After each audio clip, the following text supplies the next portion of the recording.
like I'll bring this from being at the game perspective.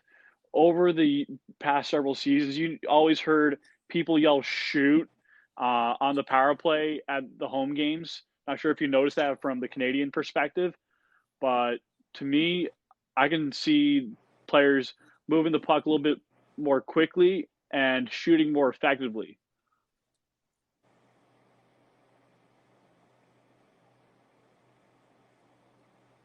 Yeah, I can see that as well. Sorry, buddy. I'm giving you the floor here to talk, so just keep Well, going. just to kind of give everyone an idea what, this is a new generation of Devils coaching, and, they have two open slots for other assistant coaching roles. So they basically are going to fill some needs and holes, and this is going to be huge for guys like Jack Hughes, Nico. You're going to have Brat. You're going to have whoever comes up, from, let's say, Slovakia, like let's say Marian Studenic comes over, he makes the team.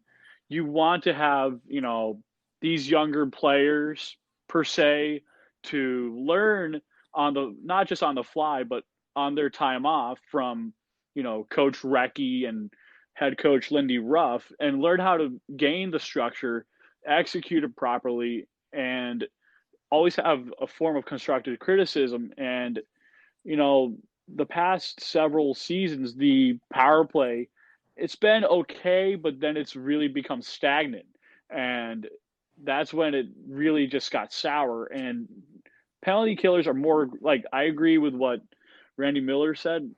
Uh, puck, uh, all the guys that are penalty killers are really aggressive and they're going to come after you. And it's a matter of make or break. Exactly. But they need to, like, I love the Recchi hiring. I'm just, before I dive into, when I think about Mark Recchi, was there not a report today about that Naz is coming back to run the defense? There was something on Reddit that I saw that, Defense and penalty kill, if I remember correctly. yeah, I pop up. Okay, so I'm not the only one then. No. That was okay. Yeah, I'm sure you're still drafting some players right now. Yeah, I mean, I'm doing pretty good.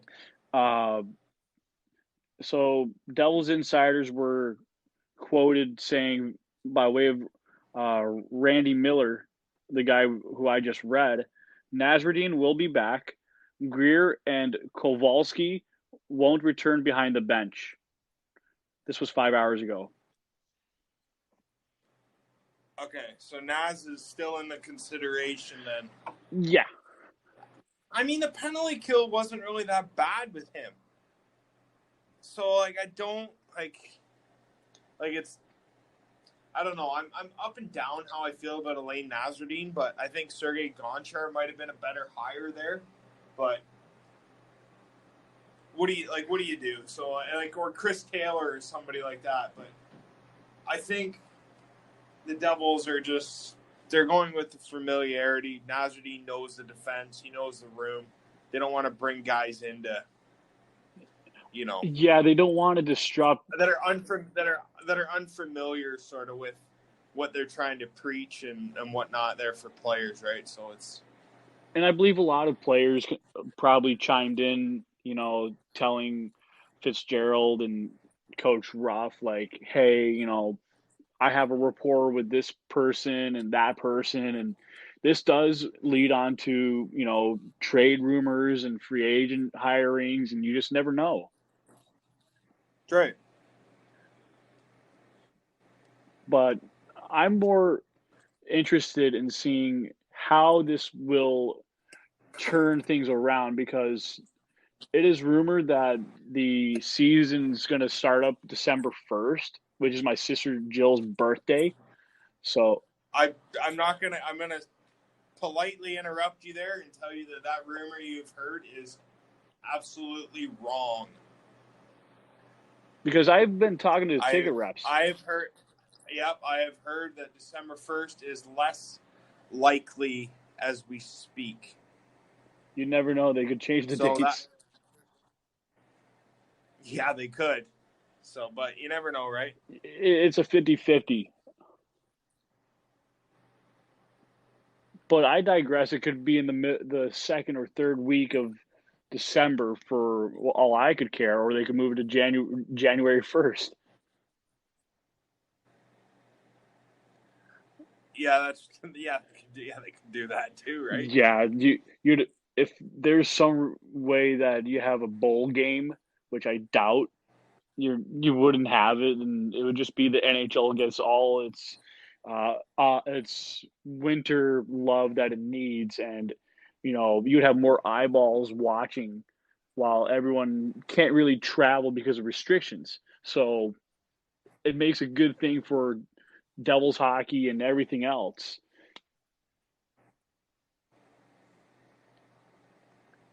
Which is good, right? Because that's sort of what you want. So Deal. It's also I know I've been hearing from one of the season ticket people from the Devils saying that they're trying to bring in a certain small manageable percentage to go into games and get ticket plans and so that way they can get revenue going. yeah, so which they need to do, which because the Devils need fans. Let's face it. Every team needs their fans. Every team makes money, getting people into the door. That's how you pay your coaches. So, and I believe every owner wants to make some sort of revenue, especially beer sales. Yeah, yeah. I mean, who doesn't love a good cold I beer? love a good cold one.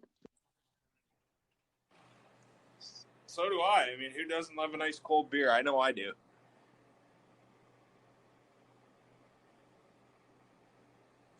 So, but I think Recchi will bring something to this team that they haven't had in a coach on that bench yet, in my opinion, and that's stability and experience. Somebody who's done it, somebody who's been there, somebody who knows what it takes. Oh, hey, Peter Griffin. I think you had a few cold ones while our Wi-Fi cut out.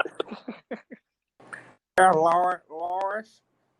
I think I'm gonna go down with the guys to the Clam. Have a couple Oh, of beers. shh. I'll be back in a bit. God, that's too much.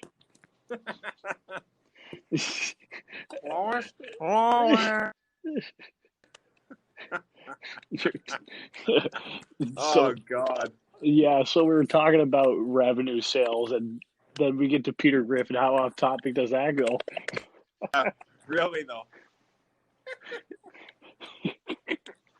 Oh God. So where do we go from here after we just talked Mark Recchi? Yeah, I don't. Jesus, I don't even know. But we, like I said, we were talking about getting people back into the games and stuff like that. Yeah, the Devils need to figure out a way though. They need to bring in somebody that's gonna like put fans in the seats. Like we did that when we had Hall, yeah, but really, when was the last time we did that? Kovalchuk? Yeah, So like they gotta figure out a way. I think they're. I think what's really happening behind the scenes with Tommy is that he's trying to go for that very exciting player, but he's not going to break the bank. And Neil Villapiano was talking about that last time, and you know, it's just one of those things that is it suitable? Is it not suitable for your asset management? So at the same time, don't you want to also improve your defense? Yeah, Exactly. You do, and they need to. But they need to bring in guys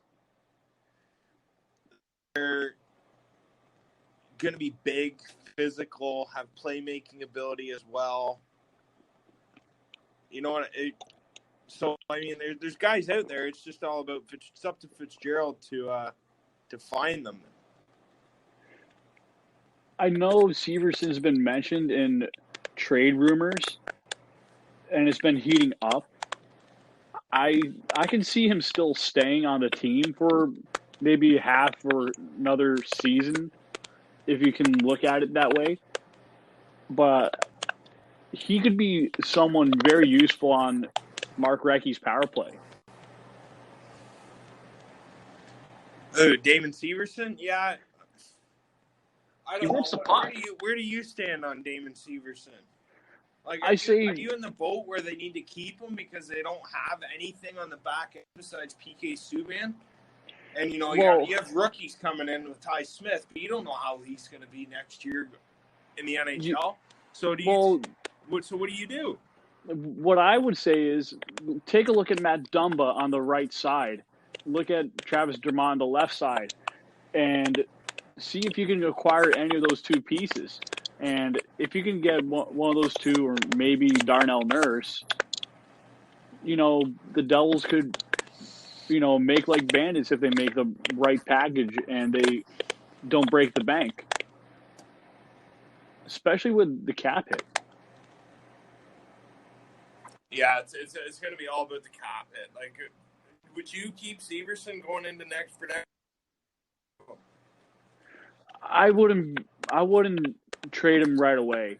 I would have to wait for the right deal. So you'd make him available, but you want to see what you get. Yes, fair market value. If it's above market value and it's the highest you could get, you pull the trigger.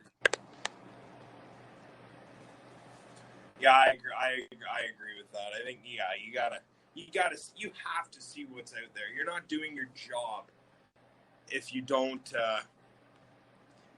see what's out there and what's available. Especially, the team in your province, the Maple Leafs could probably overpay for him because they're feeling the pinch for cap space. Yes, they are. I mean, who wouldn't? Maybe Winnipeg? Maybe, yeah.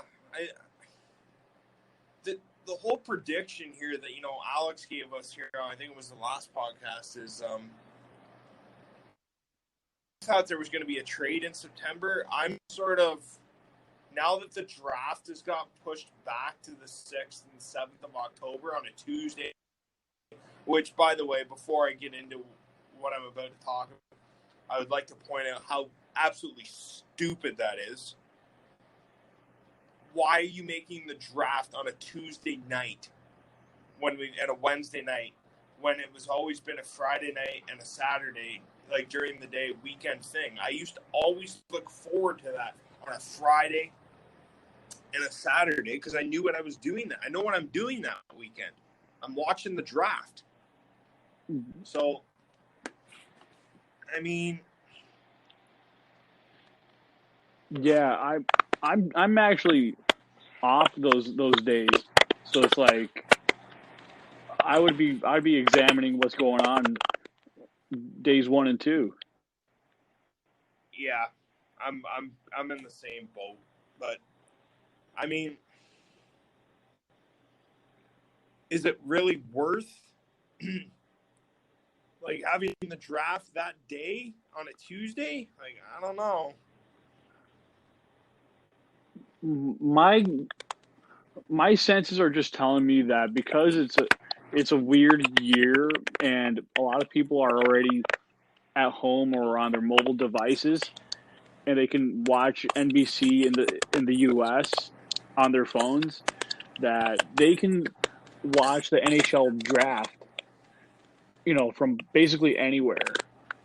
And not many people are, working. A lot of people are staying at home, who are non-essential workers.